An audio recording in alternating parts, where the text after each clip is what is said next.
वेव्हच्या संदर्भात बैठक पार पडलेली आहे। महाराष्ट्रासाठी खूप मोठी संधी आहे, काय सांगता? भारत सरकारने audio visual entertainment summit, world audio visual entertainment summit आयोजित केलेली आहे आणि आपल्याकरता ही अतिशय आनंदाची गोष्ट आहे की त्याकरता मुंबईला होस्ट म्हणून निवडलेला आहे, महाराष्ट्राला होस्ट स्टेट म्हणून निवडलेला आहे। जगातली या क्षेत्रातली सगळ्यात मोठी समिट होणार आहे। या ऑडिओ व्हिज्युअल एंटरटेनमेंट या क्षेत्रातले जे हुज हू आहे हे सगळे या निमित्ताने मुंबईमध्ये येतील। स्वतः माननीय प्रधानमंत्री महोदय त्या ठिकाणी येणार आहेत, एक सीईओ राऊंड टेबल देखील करणार आहेत। त्यामुळे एक प्रचंड मोठी अपॉर्च्युनिटी मुंबईला आणि महाराष्ट्राला याच्यामुळे मिळालेली आहे। आज आपल्याला माहिती आहे की क्रिएटिव्ह इकॉनॉमी ही सगळ्यात वेगानं वाढणारी इकॉनॉमी आहे आणि लवकरच भारत $50 बिलियन इकॉनॉमी तयार करतोय आणि म्हणूनच हा जगातला सगळ्यात मोठा इव्हेंट हा आपल्याला मिळणं ही देखील मला असं वाटतं अत्यंत महत्वाची गोष्ट आहे। त्याकरता मी देशाचे प्रधानमंत्री माननीय नरेंद्र मोदीजी आणि I&B मिनिस्टर श्री अश्विनी वैष्णवजी यांचे मनापासून आभार मानतो की महाराष्ट्राला त्यांनी याकरता निवडलं।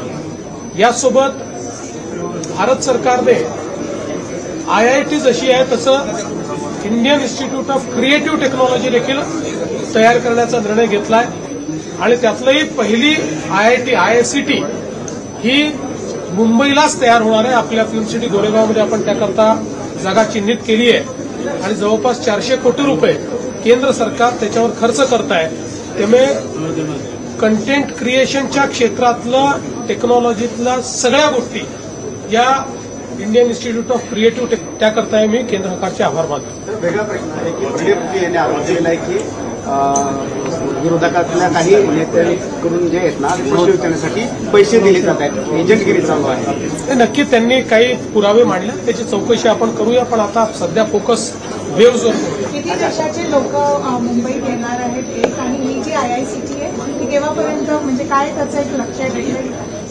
पहिल्यांदा तर मला हे सांगितलं पाहिजे की 100 पेक्षा जास्त देशाचे लोक हे या कार्यक्रमाला त्या ठिकाणी येणार आहेत। त्यामुळे अतिशय ग्लोबल अशा प्रकारचा कार्यक्रम आहे आणि IICTच्या संदर्भात त्या जागेची निश्चिती झाली आहे, त्याचं फ्रेमवर्क तयार होत आहे। ते फ्रेमवर्क तयार झाल्याबरोबर त्याची टाईमलाईन देखील निश्चित होईल, पण मला असं वाटतं की पुढच्या काही वर्षांमध्ये फुल फ्लेज ते सुरू होईल, पण त्याच्या आधीच आपण काही जागा उपलब्ध करून देऊ आणि त्याची सुरुवात करू। कारण मी आता इथे मी वेव्स करता आलोय, पण तुम्ही मला सोडणार नाही, त्यामुळे खोक्या असो, खोक्या असो, बोक्या असो, ठोक्या असो, कोणालाही सोडलं जाणार नाही, सगळ्यांना ठोकर।